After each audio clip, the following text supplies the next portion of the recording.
Knight on b6, knight on g6, knight on g3, knight on b3. What is the most effective way to play against those pieces? Most effective way. Always push your h or a pawn. Always. So when I see the knights there, if I saw a knight here, I'd be playing g3, h4, h5. When I see this knight, I want to play a4, a5. Boot the knight out. These knights have no squares to move to. Every single square is covered.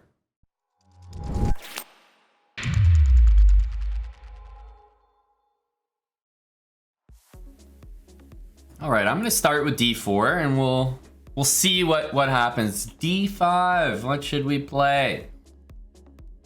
All right, we'll keep it classy, keep it consistent. Queen's Gambit, fantastic opening. One of the most common, most popular. Let's go with c4. All right, and what do you know? We can already talk about something which I consider to be a massive mistake. It really is. The number one thing that black needs to do in this position is defend the pawn.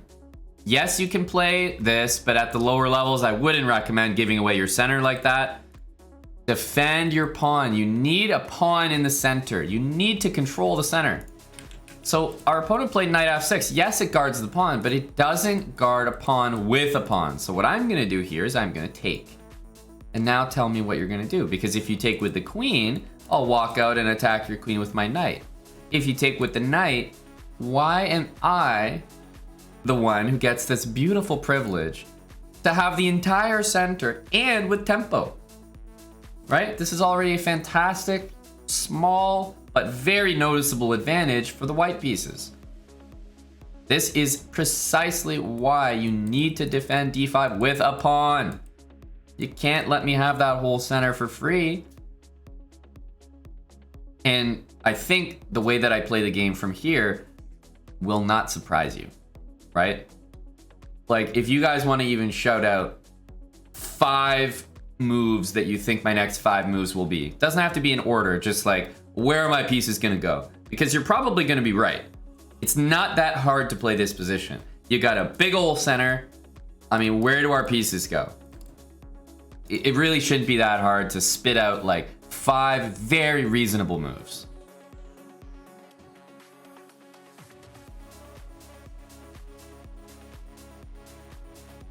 Yes, knight f3. Yes, knight c3.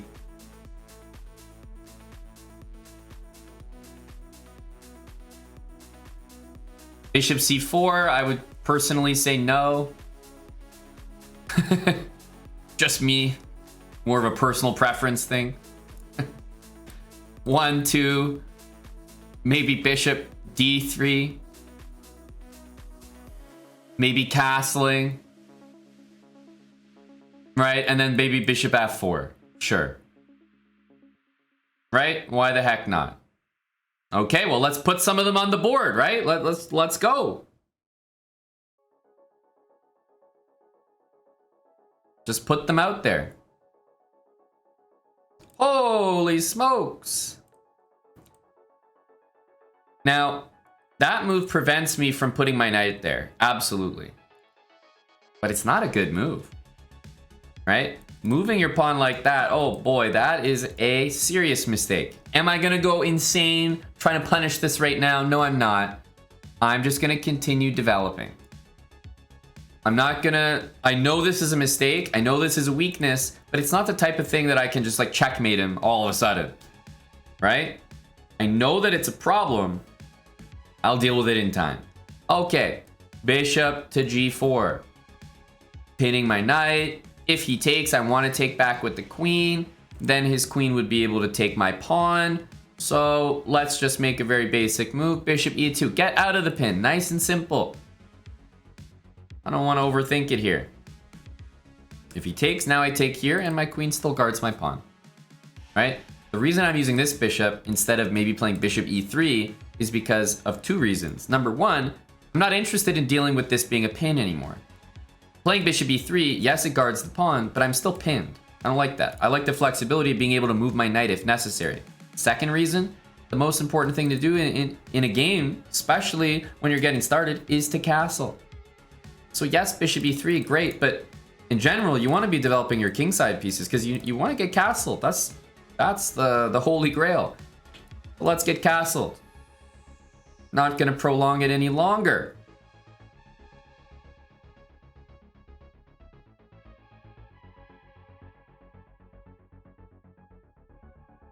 Think of it this way. Bishop e3 guards my pawn. But if my pawn is protected down the line, depending on what he does, it's possible that this bishop might want to go to f4. But down the line, is it possible that this bishop would go to d3? I would say much less of a chance. Because now my d-pawn would be not defended by my queen. I would still be pinned here. So it's more likely that this bishop belongs on that square than this bishop belongs on that square. So I'm going to make the move that I know is going to be my move in almost 100% of my positions. Because now I still have the flexibility to put this bishop on a different square. Whereas this bishop was never really going to go to a different square. It was always going to go here. So why not make the move that I'm sure of? Now, bishop b4. What's the main difference between this game and the previous game? My pawns are not on b3 and g3. Also, this is not pinned to my king, and this is not pinned to my queen.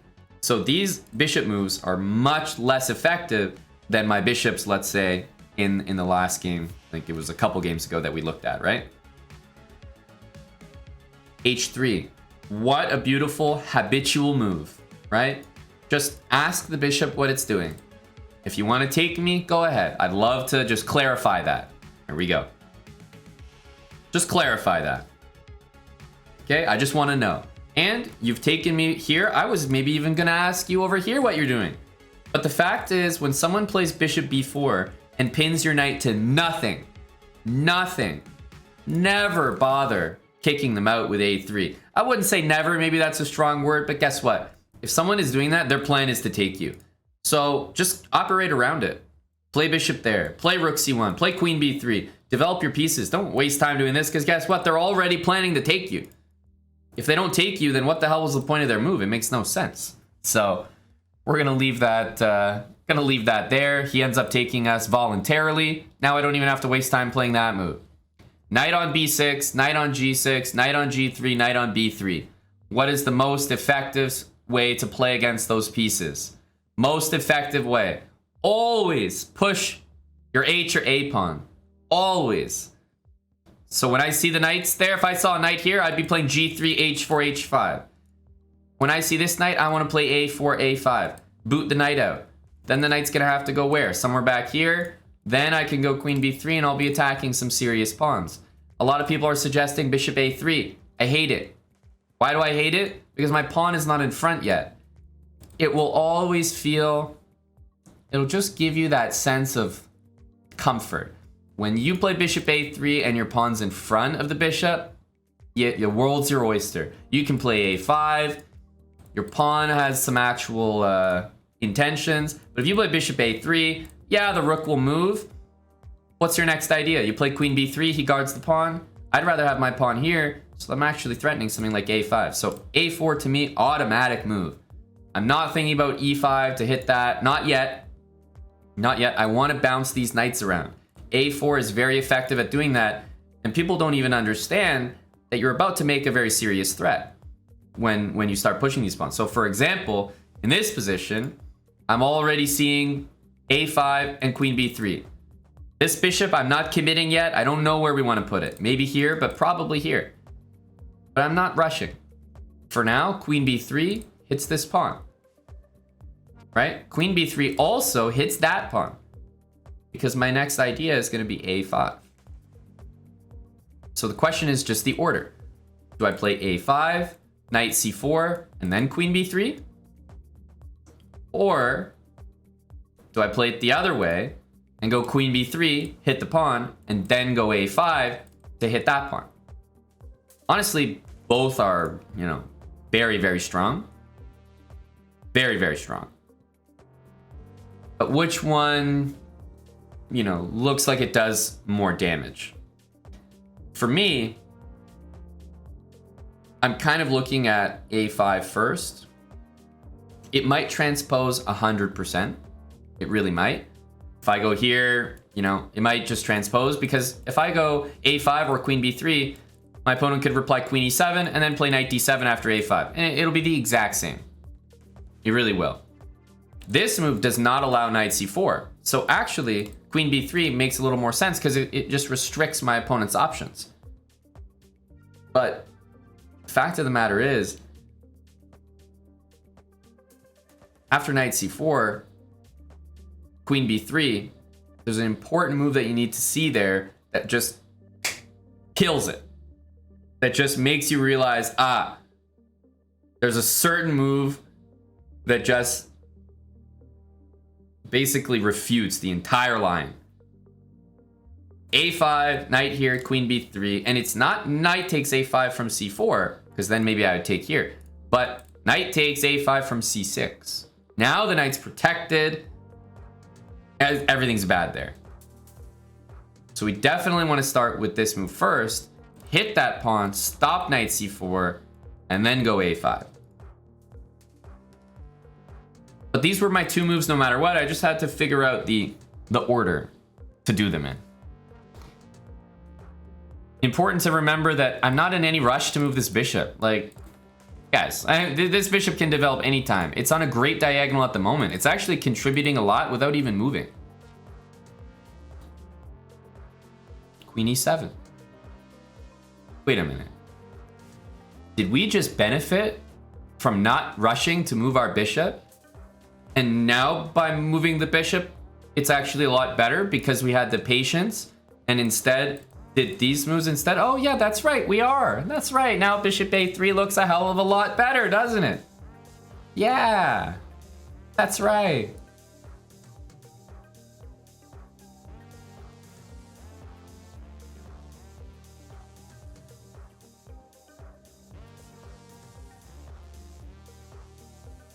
Notice how these knights just do not have any contribution to the center of the board remotely.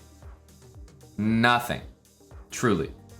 The pawn structure is so solid, the bishops rule the board, we get some material here, and after queen b3, we also continue our plan.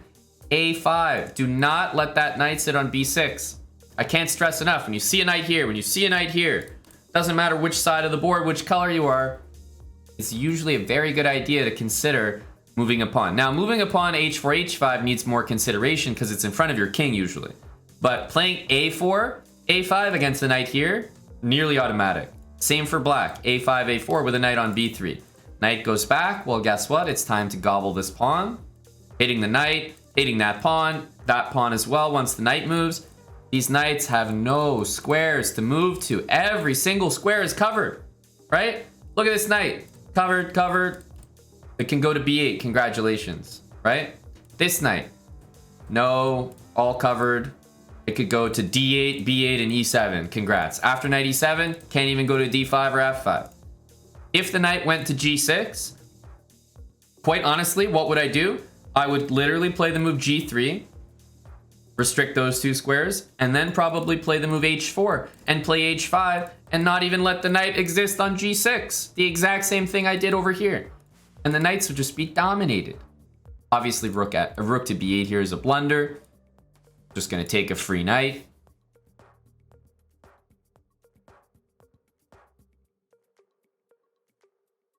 Rook b2. I'm just going to keep it really simple. Just, you know, take, right? Everything on the queen side. I'm interested in trading pieces. A rook trade, of course, benefits me tremendously. Rook there. We're just going to keep gobbling.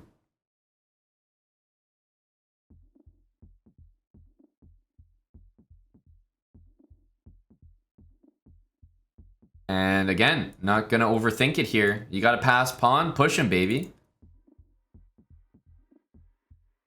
Once again, a very common theme with my opponents here.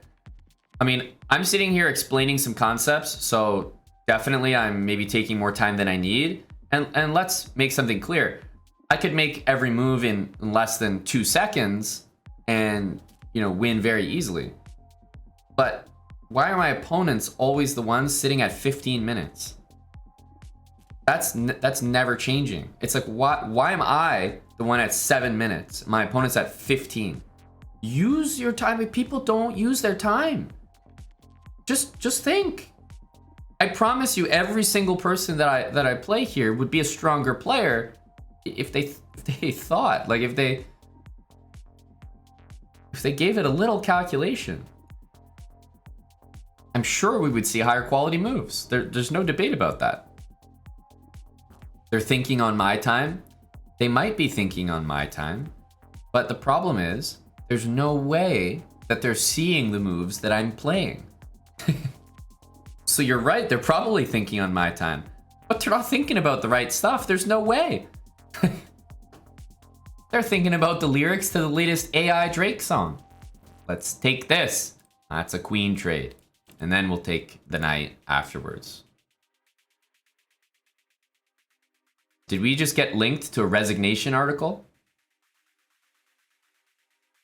Oh my goodness. I think that might have been for my opponent. Got auto-linked to a resignation article. It's like, we here at chess.com believe that game should have been resigned by your opponent 5 to 10 moves ago. Call your local helpline if you're seeing someone in need that needs to resign a game and just isn't pulling the trigger. Thank you, chess.com. No, but really, like, what happened here? We played d4, we played c4. Okay, I get it. Takes, we want to play e4. Okay, this right here is theory. This is a real opening you can play. It's called the Queen's Gambit Accepted.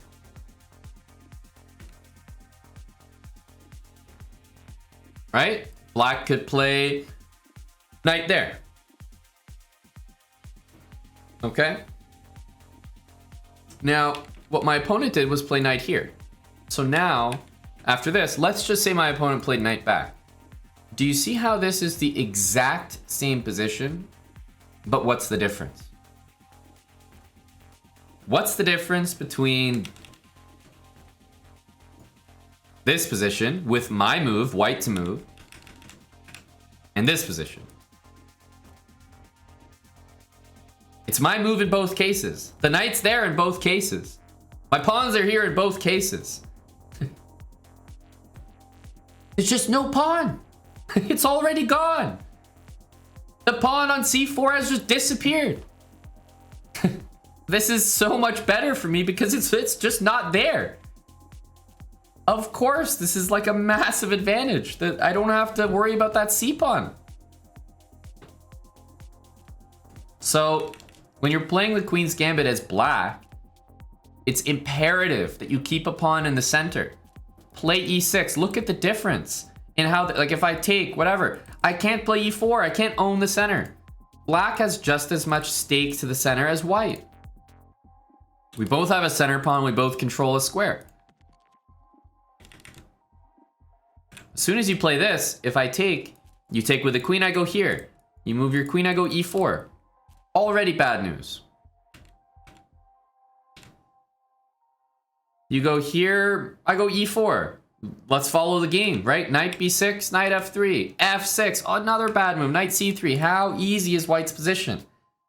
I'm playing chess the way they like draw it up in a children's book, right? They're like, oh, get your pawns here, get your knights here. This is like a sketchbook of where to put your pieces.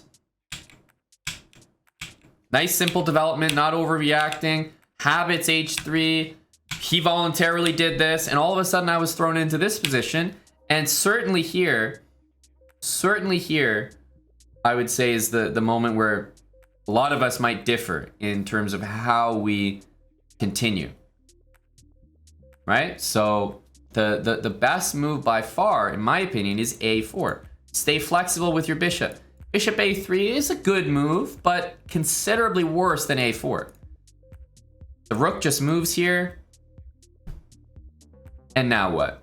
You know, you play queen b3, great, it's already defended. Black's coming with the knight, maybe knight a5, knight c4. The bishop is not doing enough. We need a4. Do not let that knight get comfortable. If you play a4 and black plays a5, now play the exact same way as you just did, but the inclusion of this move and this move really benefits white. For example, queen b3. Okay, black's gonna defend it. Let's say they don't blunder again. Yeah, queen e7 would be a blunder, once again. Let's say rook e8. Bishop a3. Knight c6, but guess what? There's no knight a5 now. This knight is a little bit weaker. There's no pawn guarding it, so that means this guy, there's no c6 or c5 that can happen. It's tied to the knight. The knight can't move because of the pawn. There's no knight a5 to control the c4 square. Right? I can play queen b5. Put pressure everywhere. There's no a6 to kick me out. And at this point, I would just bring my rooks to the center and maybe look to, you know, push some pawns or something. But white just has an overwhelming position. The inclusion of a4 and a5 is in my favor. Benefits me. If he doesn't do anything about it, then the move a5 will happen, and he's just dead. I want to talk about what would happen if this was played. Knight there. In this position, of course, queen takes here is a phenomenal move, but I tell you what I really might play here is I really might play g3. And in my opinion, g3 is the strongest move in the position. Look at these knights. They have nowhere to go. After g3, let's just say random move, I might consider h4. Now, of course, there's other things for me to do, like go take this pawn and I'm up a rook, I can, or I'm up the exchange rather, and many pawns, I can win easily. But h4, this is the exact same idea as a4, a5. h4, h5. Kick the knight out again, and the knight just doesn't get to play the game. Certainly not the way he wants to. You see knights on these squares, you push, you push, you push. It's just what you do. Not every single time is it going to be the best idea. And as I said, be more careful pushing your h-pawns because it's in front of your king, usually. So it may also come with some weaknesses. But there are so many examples of that. I mean, one of the most common is like, take a French position.